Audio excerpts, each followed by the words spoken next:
할렐루야!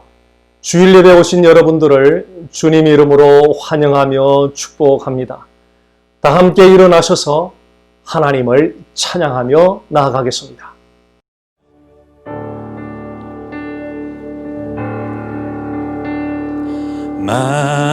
만유의 주제 존귀하신 예수 사람이 되신 하나님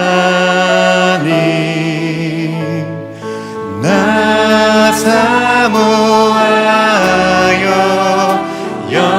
영원히 섬길 내 영광 되신 주로다.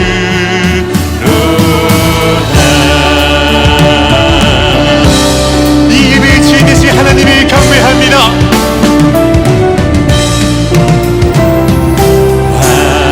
화려한 동산 무성한 저수목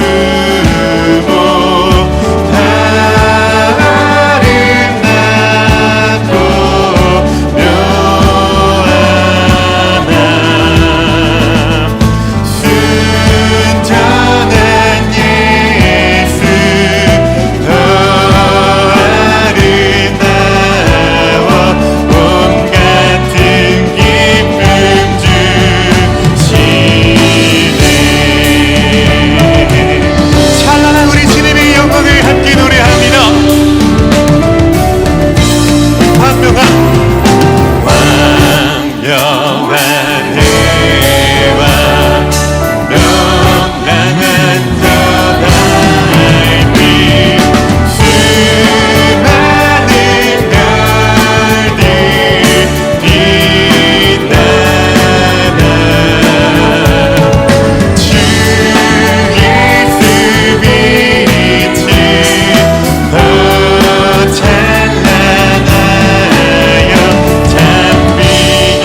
하늘의 문을 여소서 이곳을 주목하소서 주를 향한 찬양이 꺼지지 않으니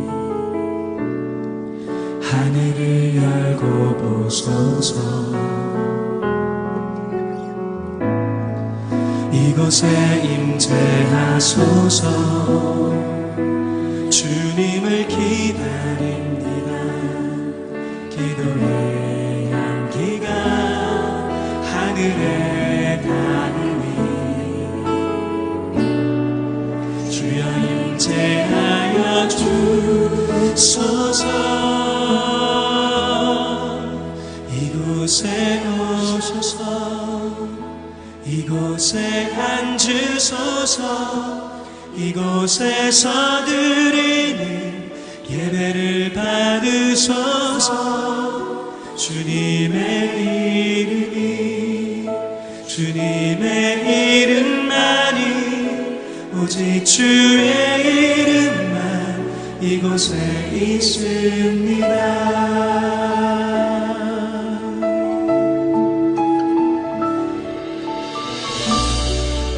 우리의 온 삶을 주님께 드리고 고백합니다. 하늘의 문을 여소서 하늘의 문을 여소서 이곳을 주목하소서 주를 향한 찬양이 꺼지지 않으니 하늘을 열고 보소서 이곳에 임재하소서 주님을 기다립니다 기도의 향기가 하늘에 닿으니 주여 임재하여 주소서 주님 이곳에 오셔서 이곳에 앉으소서 이곳에서 드리 주님 우리 삶을 드리는 주님 이 생에 통하는 마음으로 회개하는 마음으로 주님 우리의 삶을 드리는 마음으로 주님께 예배합니다 이름만이 오직 주의 이름만 이곳에 있습니다 이곳에 오셔서 이곳에 앉으소서 이곳에서 드리는 예배를 받으소서 주님의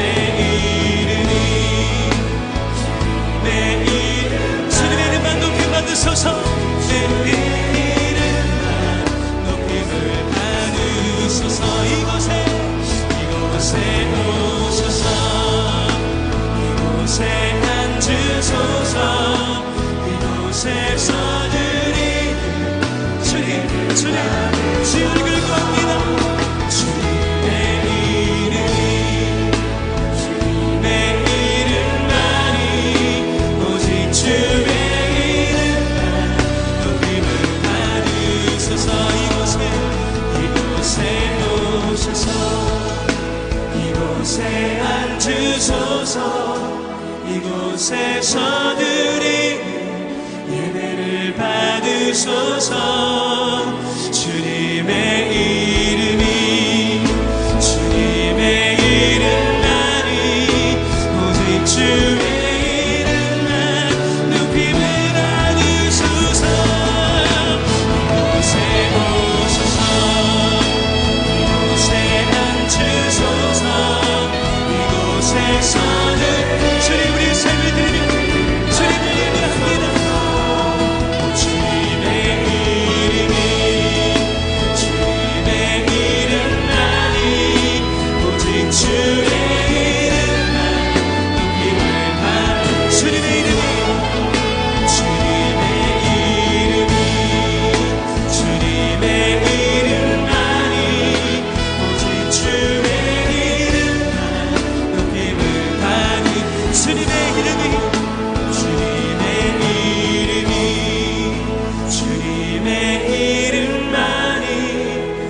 오직 주의 이름 높임을 받으소서.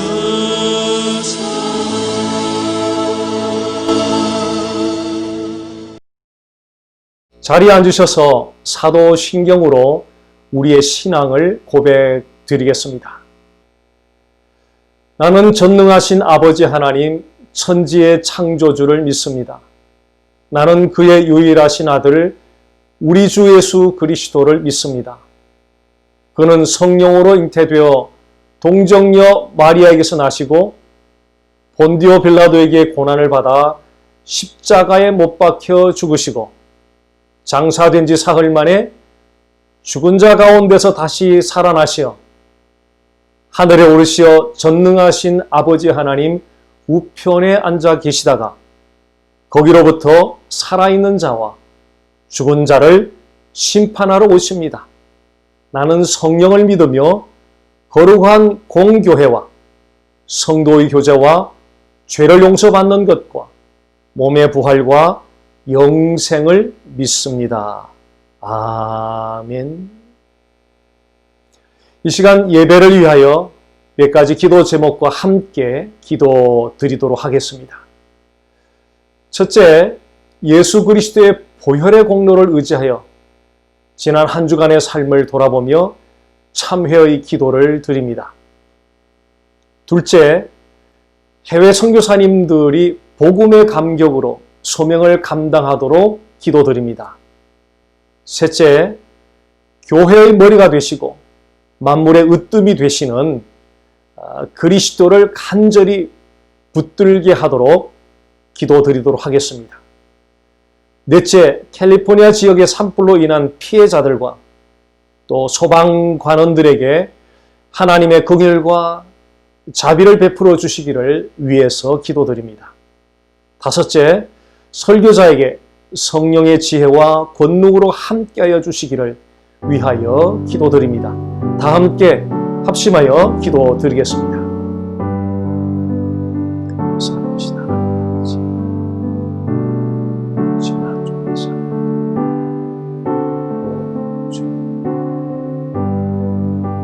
하나님의 손을 좀 돌아가지 못해서 소수들을 예수 시간차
살아계신 하나님 아버지, 교회의 머리가 되시고 만물의 으뜸이 되시는 주 예수 그리스도의 이름으로 나아갑니다.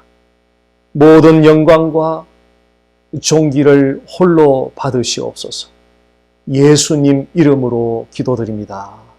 아멘.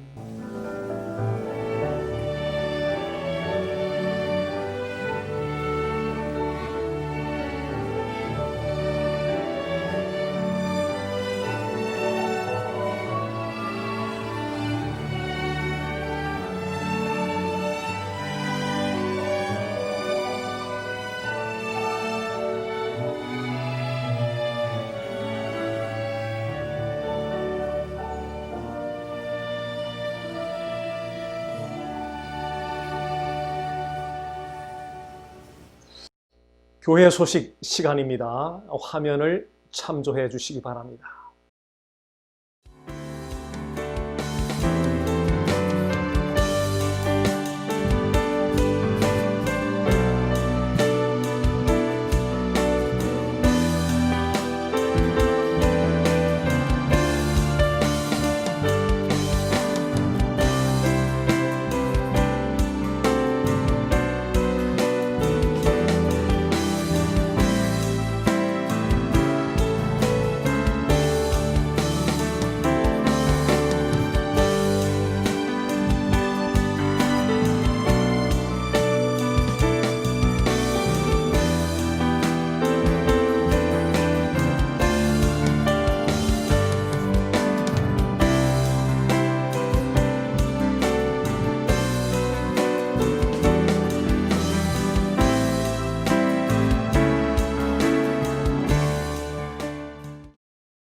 이 시간 봉헌 찬양과 함께 준비한 예물을 하나님께 올려드리겠습니다.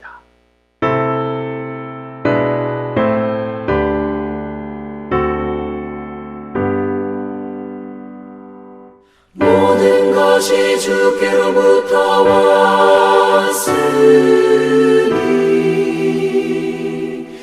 이 예물을 주께 드리나이다.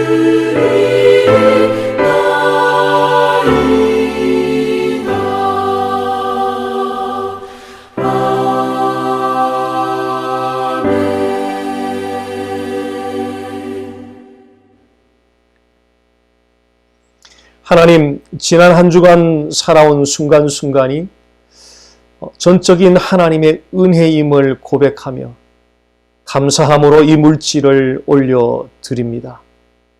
각박한 세상살이 가운데서 예수 그리스도 안에서 누리는 안식의 복을 주의 권속들에게 베풀어 주시옵소서.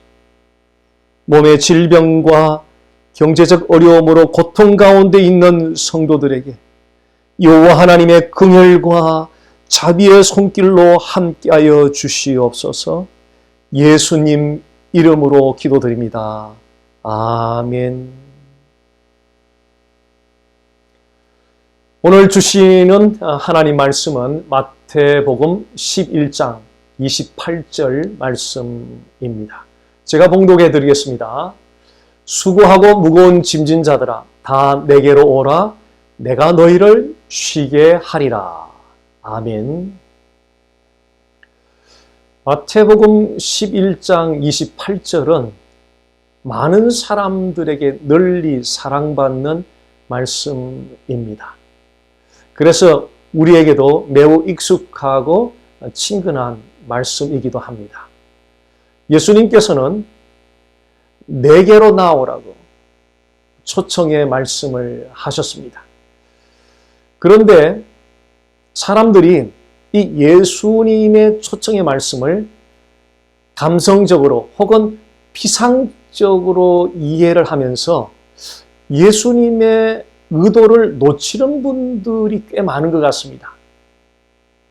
오늘 말씀을 통해서 예수님의 의도를 바르게 이해를 해서 예수님이 주시고자 하는 그 안식을 풍성히 누리는 계기가 되시기를 간절히 소원합니다. 마태복음 11장 28절 다시 한번 보도록 하겠습니다. 함께 읽어볼까요? 수고하고 무거운 짐진 자들아 다 내게로 오라. 내가 너희를 쉬게 하리라. 이 한 절 말씀 안에 초청자와 초청 대상자의 범위와 초청 대상자의 상태와 그 초청에 응하는 사람들에 대한 예수님의 약속이 담겨져 있습니다. 초청자는 예수님이고요. 초청 대상자의 범위는 모든 사람들입니다. 그리고 이 초청 대상자의 상태는 수고하고 무거운 짐진 상태입니다. 그리고 이 초청에 응하는 사람들에 대한 예수님의 약속은 쉬게 하리라는 것입니다. 먼저 초청자에 대해서 살펴보겠습니다. 초청자이신 예수님은 내게로 오라고, come to me, 내게로 오라고 말씀하셨습니다. 예수님은 정확하게 come to me, 예수님 자신에게로 나오라고 말씀하셨습니다. 여러분은 초청장을 누군가로부터 받았을 때에 제일 먼저 무엇을 확인하십니까? 아마 제일 먼저 누가 초청장을 보냈는지부터 확인할 것입니다. 만약 여러분들이 A라는 사람으로부터 초청장을 받았다면 여러분은 반드시 그 A라는 사람의 집으로 가야 합니다. 그런데 A라는 사람의 집으로 가지 않고 B라는 사람의 집으로 간다면 어떤 일이 일어나겠습니까? 여러분들을 초청한 A라는 사람이 준비한 그 음식들을 전혀 먹지 못할 것이고요. 또 초청자 A라는 사람이 준비한 선물도 여러분은 받지 못할 것입니다. 고생만 하고 집으로 돌아오게 되겠죠. 그렇게 고생만 하고 집으로 돌아오게 되면 여러분 마음이 어떻겠습니까? 아마 굉장히 허탈하겠죠. 그런데 예수님의 초청을 받은 사람들이 같은 실수를 범하고 있다는 것입니다. 예수님은 분명하게 come to me, 예수님 자신에게 나오라고 말씀을 하셨는데 사람들은 그 예수님 자신에게로 나가지 않고 예수님이 아닌 다른 대상에게로 나간다는 것입니다. 여기서 우리가 분명하게 인식해야 할 한 가지 사실이 있습니다. 그것은 예수님께서 초청하신 것은 종교 앞으로 나오라고 초청하신 것이 아니라 예수님은 예수님 자신에게 나오라고 초청하셨던 것입니다. 종교 앞으로 나가는 것과 예수님 앞으로 나가는 것이 같은 것이라고 생각하는 사람들이 많은 것 같습니다. 그러나 종교 앞으로 나가는 것과 예수님 앞으로 나가는 것은 다른 것입니다. 어떻게 다르냐면요. 종교 앞으로 나가는 것은 나 자신이 중심입니다. 반면에 예수님 앞으로 나가는 것은 예수님이 중심입니다. 어떤 사람들은 세상살이가 너무 힘들고 지치고 외로워서 교회나 가서 위로나 받자고 말을 하는 경우들이 있습니다. 이런 경우는 예수님을 초점하는 것이 아니라 자기 자신을 초점하는 거죠. 즉 예수님 앞으로 나가는 것이 아니라 종교 앞으로 나가는 것입니다. 오늘날 교회를 다니면서 교회 생활을 하면서 점점 지쳐가는 성도들이 많습니다. 왜 그렇습니까? 왜 교회를 다니면서 또 교회 생활을 하면서 점점 더 지쳐가고 있는 것입니까? 그것은 예수님에 대한 초점을 놓치고 있기 때문입니다. 잘 기억하십시오. 예수님을 초점하는 일을 놓치게 되면 여러분들은 교회 다니는 것 자체가 정말 힘겨울 것입니다. 예배를 드리러 나오는 사람들은 많습니다. 그러나 예수님을 초점하고 예배 드리러 나오는 사람들은 적습니다. 찬양의 멜로디로 위로를 받으려고 교회 나오는 사람들은 많습니다. 그러나 예수님을 초점하고 찬양을 드리기 위해 교회 나오는 사람들은 적습니다. 설교를 듣기 위해 교회 나오는 사람들은 많습니다. 그러나 예수님을 초점하고 설교를 듣기 위해 교회 나오는 사람들은 적습니다.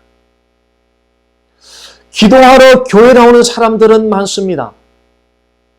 그러나 예수님을 초점하고 기도하기 위해서 교회 나오는 사람들은 적습니다. 우리는 예배를 드리기 위해 교회 갈 수 있고요.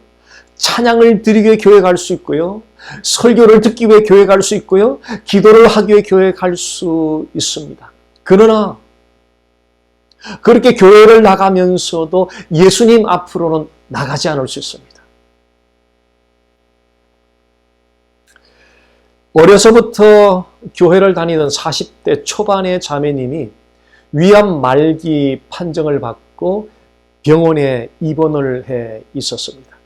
제가 그 자매님을 신방을 가서 한 가지 인생에서 중요한 질문 하나를 던졌습니다.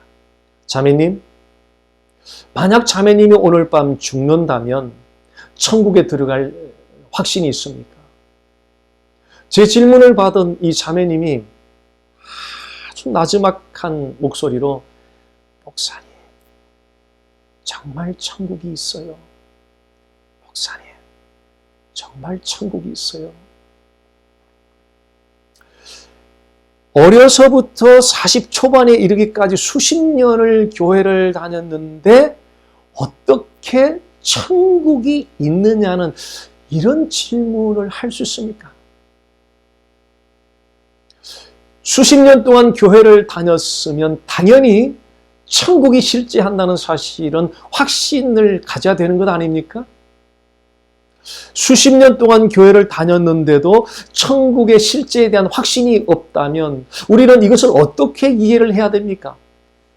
수십 년 동안 교회를 다닌 것은 어떤 의미입니까? 그렇다면 어려서부터 40 초반에 이르기까지 수십 년 동안 습관적으로 교회를 다니긴 했지만 진정으로 예수님께로는 가지 않았던 것입니다. 바로 이것이 그렇게 많은 사람들이 교회를 다니면서도 마음의 기쁨을 누리지 못하는 중요한 이유입니다. 교회를 다니면서도 마음의 기쁨을 누리지 못하는 바로 그런 사람들을 향해서 예수님은 정확하게 자기 자신을 가리키면서 Come to me, 내게로 나오라고 초청하셨습니다. 예수님을 초점하지 않는 예배, 예수님을 초점하지 않는 찬양, 예수님을 초점하지 않는 설교, 예수님을 초점하지 않는 기도, 거기에는 안식이 없습니다. 왜냐하면요, 안식은 오직 예수 그리스도 안에만 있기 때문입니다. 신앙생활을 하면서 진정으로 안식을 누리기를 원하십니까? 정말 그 안식을 누리기를 원한다면 모든 예배 가운데 예수 그리스도를 초점하십시오. 이것은 대단히 중요한 일입니다. 막연하게 예배를 드리러 나오는 것이 아니라 모든 예배 가운데 우리 주 예수 그리스도를 초점하며 예배를 드려보십시오. 막연하게 찬양을 부르는 것이 아니라 예수 그리스도를 초점하며 찬양을 드려보십시오. 막연하게 설교를 듣는 것이 아니라 막연하게 좋은 말씀을 듣고자 하는 것이 아니라 예수 그리스도를 초점하고 예수 그리스도를 초점하고 설교를 듣기 시작해 보십시오. 막연하게 기도를 하는 것이 아니라 예수 그리스도를 초점하고 기도를 드려보십시오. 예수님을 초점하는 예배, 예수님을 초점하는 찬양, 예수님을 초점하는 설교, 예수님을 초점하는 기도, 그 가운데에 예수님의 안식이 있습니다.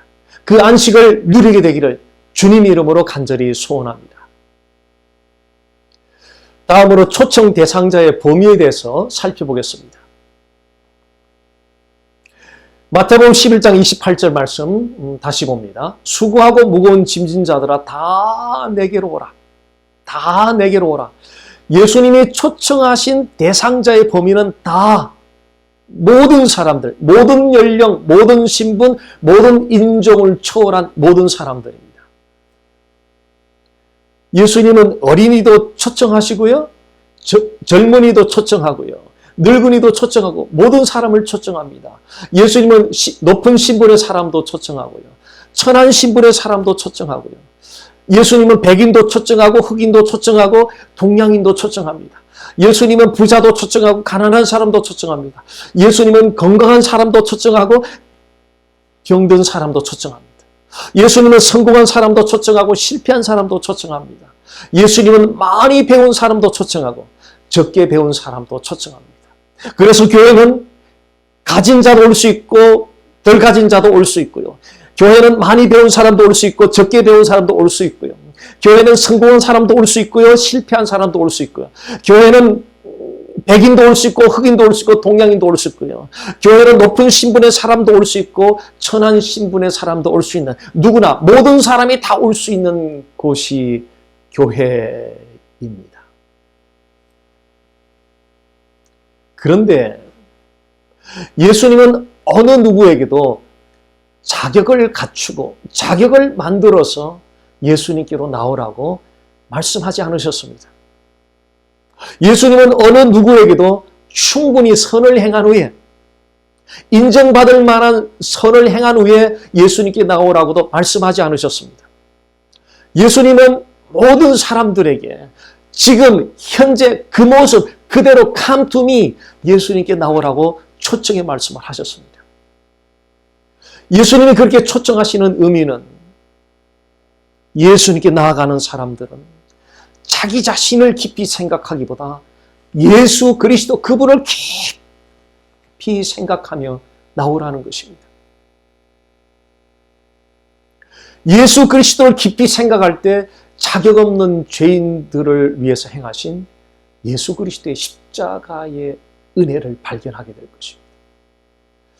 이 세상에 그 누구도 예수님께 나아갈 자격을 스스로 가지고 있는 사람은 아무도 없습니다. 우리가 예수님께 나아갈 그 자격은 오직 한 가지인데, 그 한 가지는 예수 그리스도의 십자가의 은혜, 예수 그리스도의 십자가의 보혈의 공로입니다. 예수님께 나아갈 자격은 오직 예수 그리스도의 보혈의 공로로 말미암아 그 자격을 얻게 된 것입니다. 예수 그리스도의 십자가의 은혜를 발견하면 성령께서 우리 마음에 참된 회개를 불러일으킵니다. 그리고 어제까지 우리가 얼마나 연약하였던지, 얼마나 부족하였던지, 얼마나 죄된 삶을 살았던지 상관없이 예수 그리스도의 십자가에서 흘리신 그 보혈의 공로를 힘입어서 담대하게 그분 앞으로 나아가는 자유를 얻게 됩니다. 다음은 예수님이 초청하시는 이 초청 대상자의 상태에 대해서 살펴보겠습니다. 수고하고 무거운 짐진 자들아 다 내게로 오라. 예수님이 초청하시는 그 대상자들의 상태는 수고하고 무거운 짐진 상태입니다. 여기서 수고한다는 의미는 스스로 많은 일을 하여서 피곤에 지친 상태를 가리킵니다.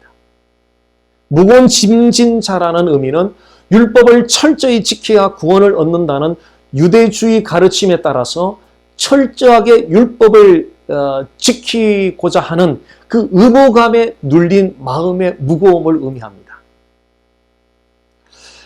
예수님의 이 초청의 말씀을 듣던 이 청중들은 율법을 열심히 스스로 지켜서 구원을 얻겠다는 그 의무감에 사로잡힘으로 율법을 지키려고 노력해도 반복적으로 실패하는 자신들을 바라보면서 지금 지쳐있는 그런 상태입니다.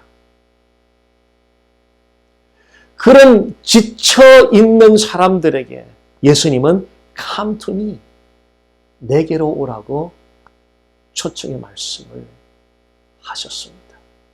혹시 여러분들은 하나님 말씀대로 살아보려고 노력하다가 반복적으로 실패하는 자신을 발견해 보지 않으셨습니까?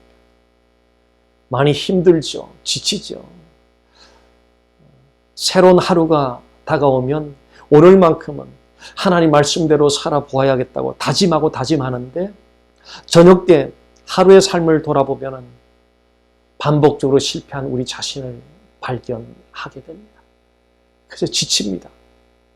말씀을 지켜보려고 노력했는데 반복적으로 실패하는 우리 자신을 보면서 정말 예수 믿기 힘들다. 그래서 마음이 점점 지쳐갑니다. 예수님 바로 그런 상태에 있는 사람들에게, 그렇게 지쳐있는 우리들에게 예수님은 초청하십니다. Come to me, 내게로 오라고 초청하십니다.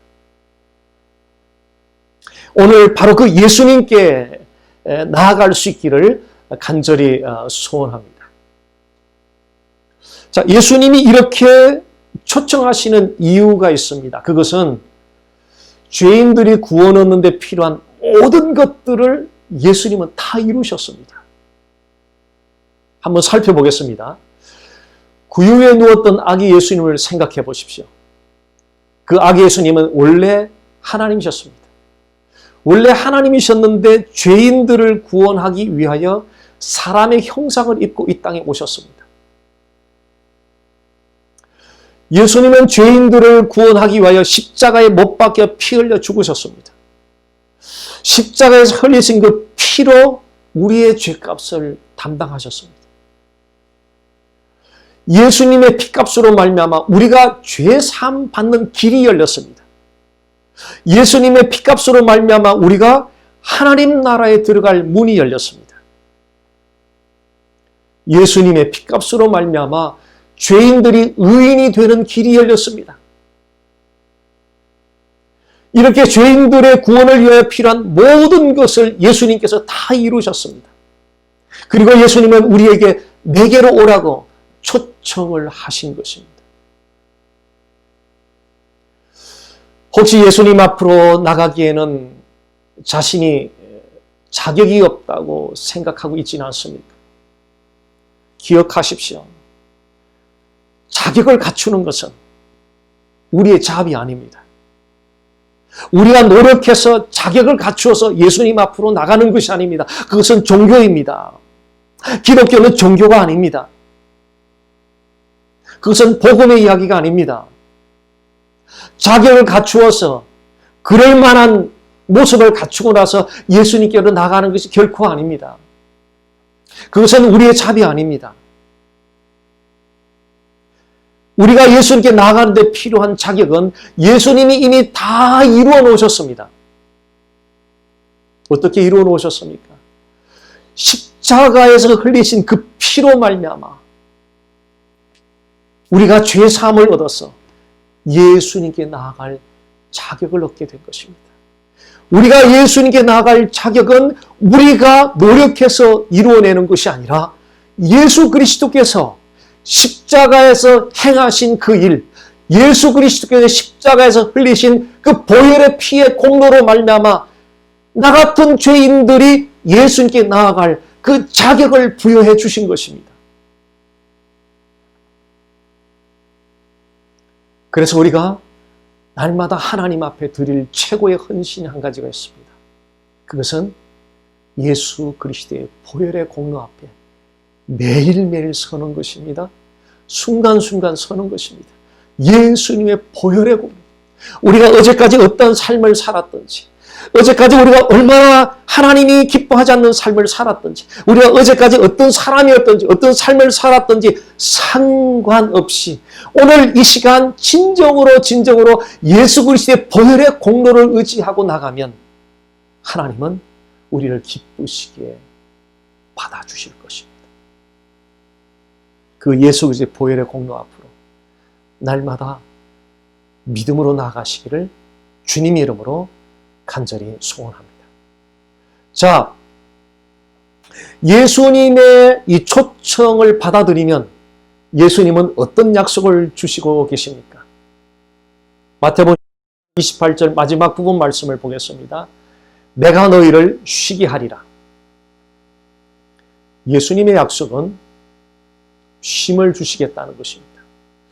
예수님이 말씀하신 쉬게 하리라는 이 말씀의 의미, 이 말씀의 의미가 무엇입니까? 우리가 쉼하면 어떤 이미지가 떠오릅니까? 리빙룸 소파에 앉아서 리모컨 컨트롤러 TV 채널들을 바꿔가면서 편안하게 릴렉스하면서 지내는 시간들, 쉼이라고 생각할 수 있죠. 혹은 여행지로 휴가를 떠났을 때 쉼이라고 생각할 수 있습니다. 그러면 성경은 쉼에 대하여 어떻게 말하고 있습니까? 성경에서 최초로 이 쉼을 언급한 곳이 있습니다. 창세기 2장 2절입니다. 하나님이 그가 하시던 일을 일곱째 날에 마치시니 그가 하시던 모든 일을 그치고 일곱째 날에 안식하시니라. 하나님께서는 6일간의 창조 사역을 마치시고 일곱째 날에 안식하셨습니다. 하나님이 이렇게 안식을 가지신 것은 6일간 하나님이 이루신 그 창조 사역에 대한 만족의 표시입니다. 하나님은 자신의 창조 사역에 대한 만족을 안식으로 표현한 것입니다.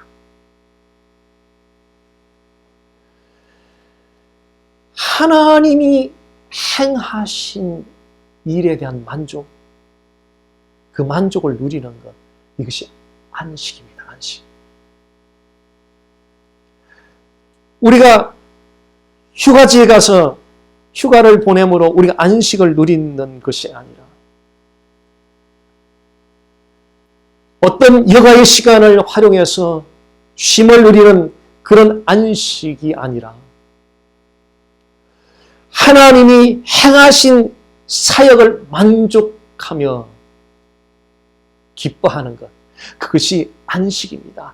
하나님이 행하신 일을 만족하는 것, 그리고 기뻐하는 것, 그리고 찬양하는 것, 그분을 높여드리는 것, 하나님이 행하신 일을 바라보며 만족하며 기뻐하며 찬양하고 높여드리는 것, 이것이 바로 안식을 누리는 것입니다.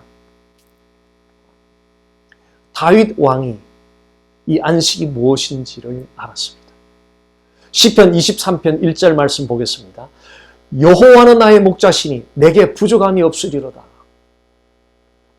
이 말씀을 The Living Bible에서는 조금 표현을 다르게 했습니다. Because the Lord is my shepherd, I have everything I need. 여호와는 나의 목자이기 때문에 나는 필요한 모든 것을 가지고 있다는 것입니다. 질문 드려보겠습니다. 여호와 하나님을 목자로 모시고 살면 정말 필요한 모든 것을 가지게 되는 것입니까? 여호와 하나님을 목자로 모시고 살면 정말 모든 위험으로부터 안전하게 보호받습니까? 여호와 하나님을 목자로 모시고 살아도 여전히 돈이 부족할 수 있고요. 여호와 하나님을 목자로 모시고 살아도 여전히 몸의 질병과 고통스럽게 지내야 하는 경우들이 있고요. 여호와 하나님을 목자로 모시고 살아도 여전히 죽음의 위협으로부터 안전한 보호를 받지 못하는 경우들이 있어서 죽는 사람들도 굉장히 많습니다. 그렇다면 여호와 하나님이 목자이기 때문에 필요한 모든 것을 가졌다는 이 말씀을 우리가 어떻게 이해해야 합니까? 다윗이 노래한 여호와는 나의 목자시니 내가 부족함이 없다는 이 말씀. 이 말씀은 그 여호와 하나님이 나의 목자이기 때문에 나는 필요한 모든 것을 가졌다는 그런 의미인데요. 자, 이 말씀을 어떻게 이해해야 되겠습니까?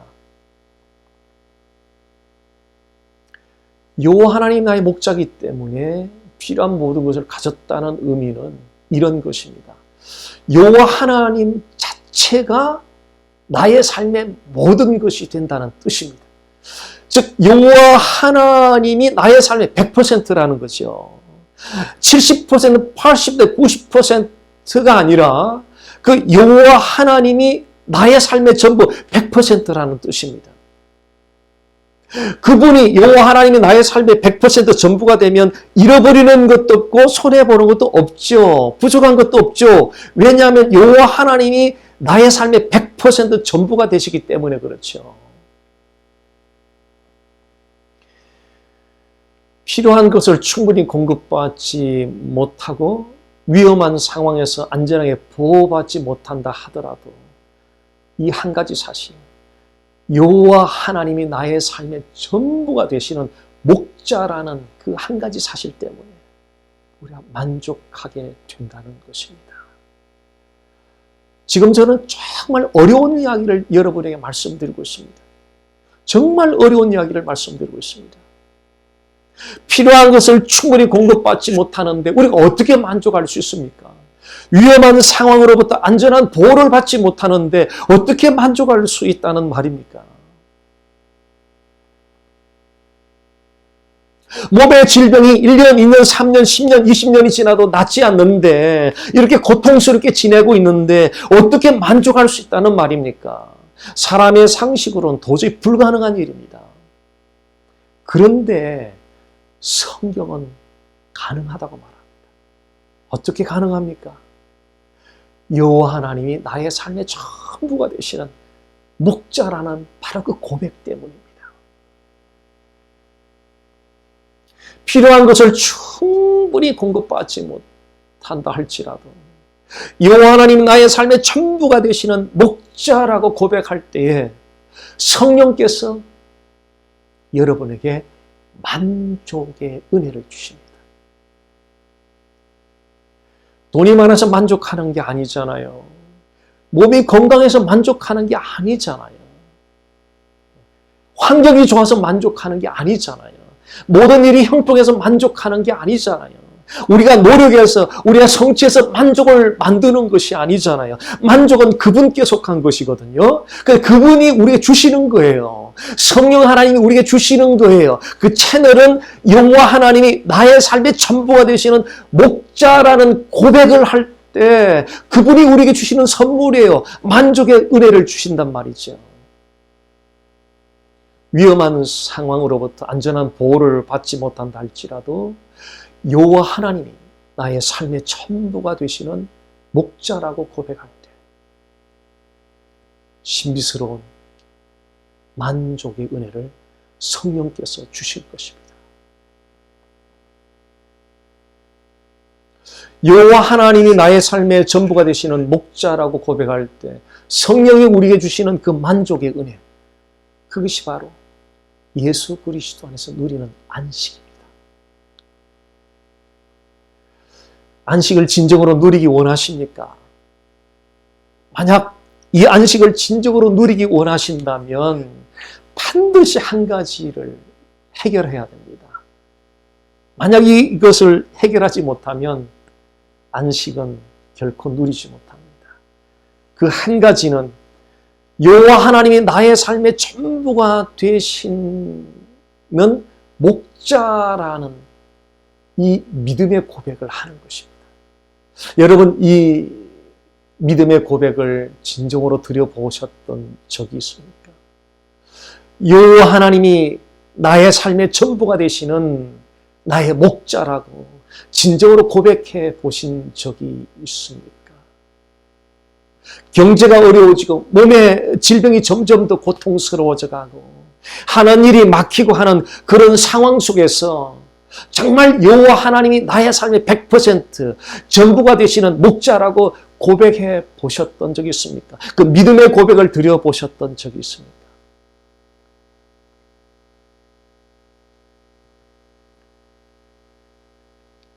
기독교는 진리를 지식적으로 많이 아는 것을 추구하는 것이 아닙니다.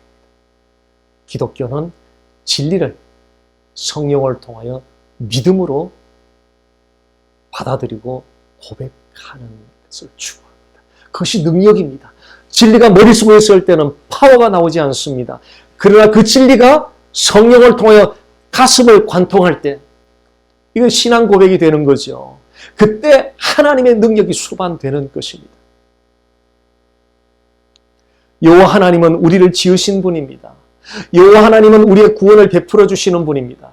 여호와 하나님은 우리에게 영원한 생명을 주시는 분입니다. 여호와 하나님은 우리의 머리끝부터 발끝까지 우리를 소유하고 계시는 마스터, 주인이십니다. 여호와 하나님은 우리의 삶을 주관하시고 다스리시는 분입니다. 여호와 하나님이 나의 삶의 전부가 되시는 목자라는 믿음의 고백을 드리면 더 이상 이 세상이 두렵지 않습니다. 여호와 하나님이 나의 삶의 전부가 되시는 목자라는 이 믿음의 고백을 드리면 경제적인 어려움, 몸의 질병, 그리고 인생의 여러 어려움들이 결코 두렵지 않습니다.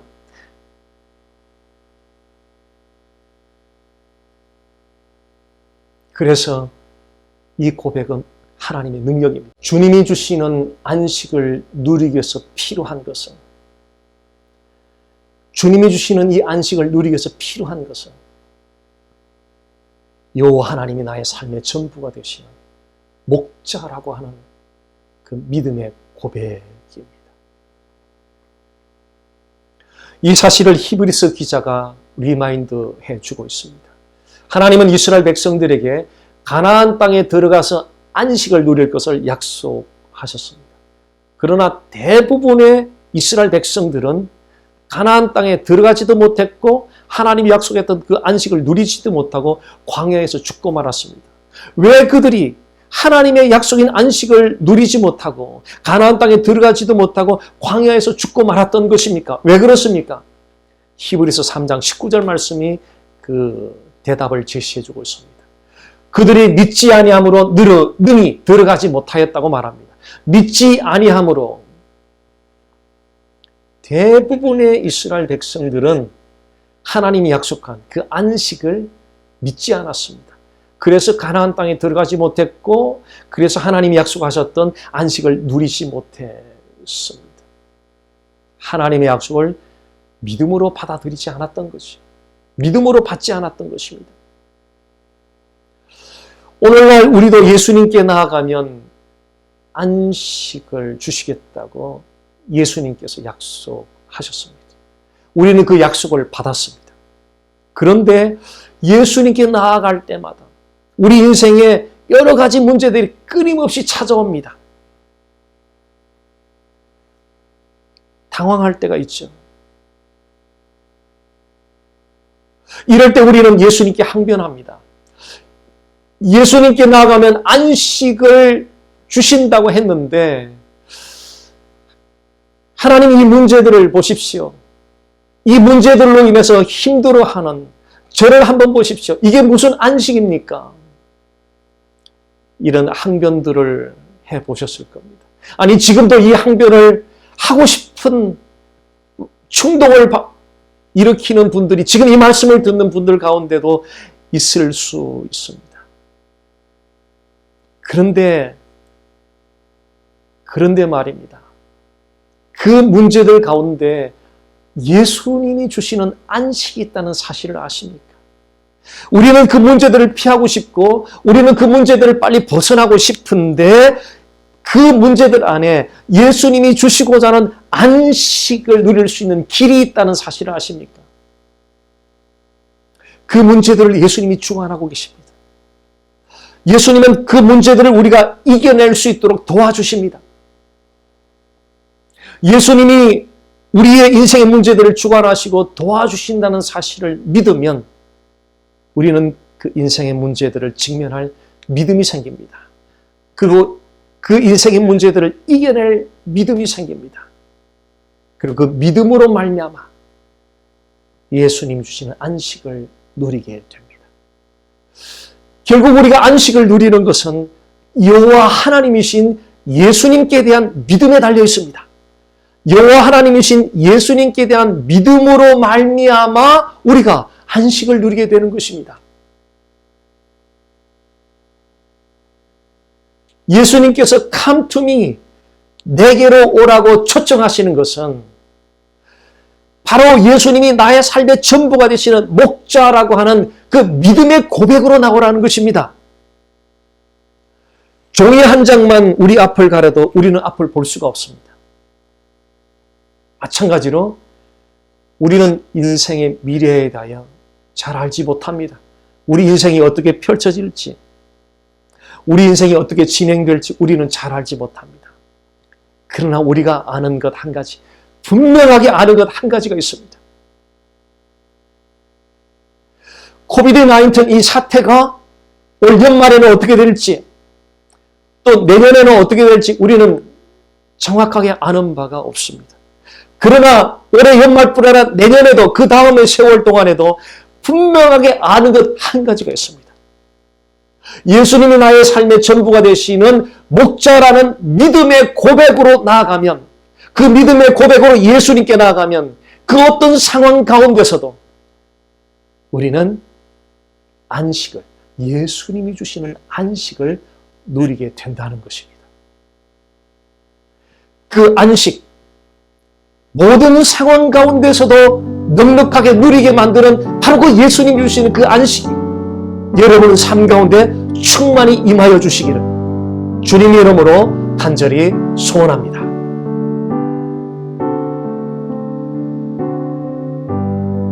교회는 나오지만 마음의 안식을 누리지 못하여 영적으로 방황하며 보내는 시간이 적지 않습니다. 예배는 드리지만 예배 후에는 여전히 영적인 방황하는 시간들이 많습니다. 예수님은 여러분들에게 예수님 자신을 초점하고 예수님 자신에게로 나오라고 말씀하십니다. 막연하게 예배 드리러 가고, 막연하게 찬양을 드리러 가고, 막연하게 설교 말씀을 들으러 가고, 막연하게 기도하러 가던 그 막연한 교회 생활, 이제는 돌아보아야 될 것 같습니다. 기독교는 결코 막연한 것이 아닙니다. 진리의 세계는 결코 막연한 것이 아닙니다. 진리의 세계는 뚜렷합니다. 투명합니다. 예수님을 초점하는, 모든 시선을 모아서 예수님을 초점하는 결단의 기도를 이 시간 드려보시기 바랍니다. 예수님이 여러분 삶의 전부가 되시는 목자라는 사실을 믿음으로 고백하는 기도를 이 시간 드려보시기 바랍니다. 다 같이 합심하여 기도드리겠습니다. 살아계신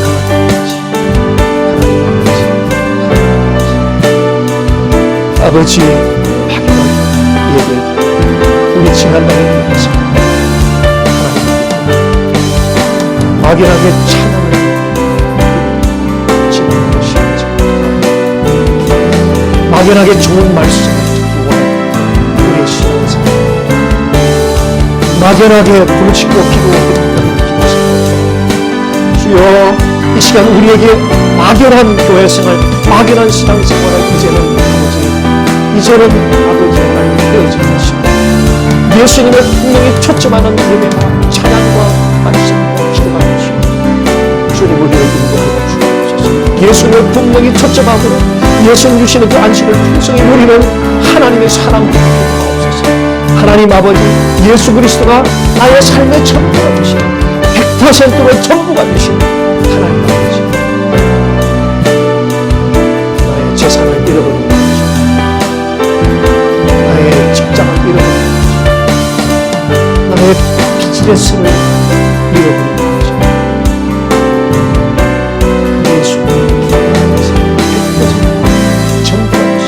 그 목자, 주여 이 한 가지 우리가 할 수 있는 성령을 주옵소서. 여호와가 나의 삶의 전부가 되시는 목자라는 그 믿음을 모든 상황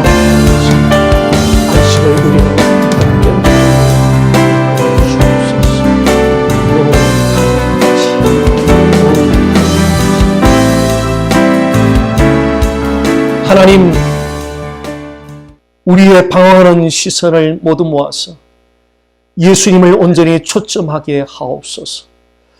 예수님을 온전히 초점하고 예수님께 나아갈 때 마음의 안식을 풍성히 누리는 은혜를 주옵소서. 현실의 상황이 우리를 낙심하게 할지라도, 경제적인 어려움이 우리를 낙심하게 할지라도, 몸의 질병이 우리를 낙심하게 할지라도, 예수님이 삶의 전부가 되시는, 예수님이 나의 삶의 100% 전부가 되시는 목자의 심을 고백하는 그 존귀한 믿음으로 안식을 누리는 자들이 되게 하옵소서. 예수님 이름으로 기도드립니다. 아멘. 다 함께 일어나셔서 선한 능력 찬양을 드린 후에 축도로 예배를 마치겠습니다. 주 선한 능력으로 안으시네,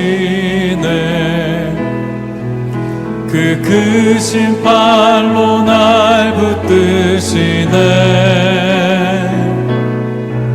절망 속에도 흔들리지 않고 사랑하는 주 얼굴 구하리. 이전의 괴로움 날 애워싸고 고난의 길을 걷는다 해도 주님께 모두 맡긴 우리 영혼, 끝내 승리의 날을 맞으리. 선한 능력으로 일어서리. 주만 의지하리. 믿음으로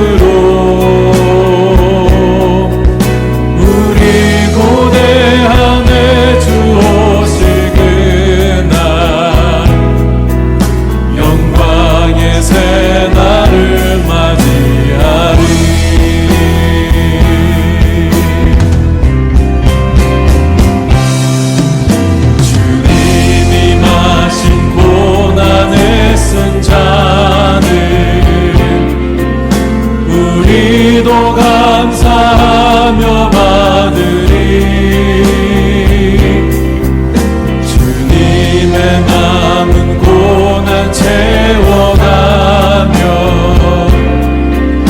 예수와 복음 위에 살리라. 선한 능력으로 일어서리 주만 의지하리 믿음으로 우리 고대함에 주 오실 그날 영광의 새날을 맞이하리. 영광의 새날을 영광의 새날을 맞이하리. 영광의 새날을 영광의 새날을 맞이하리.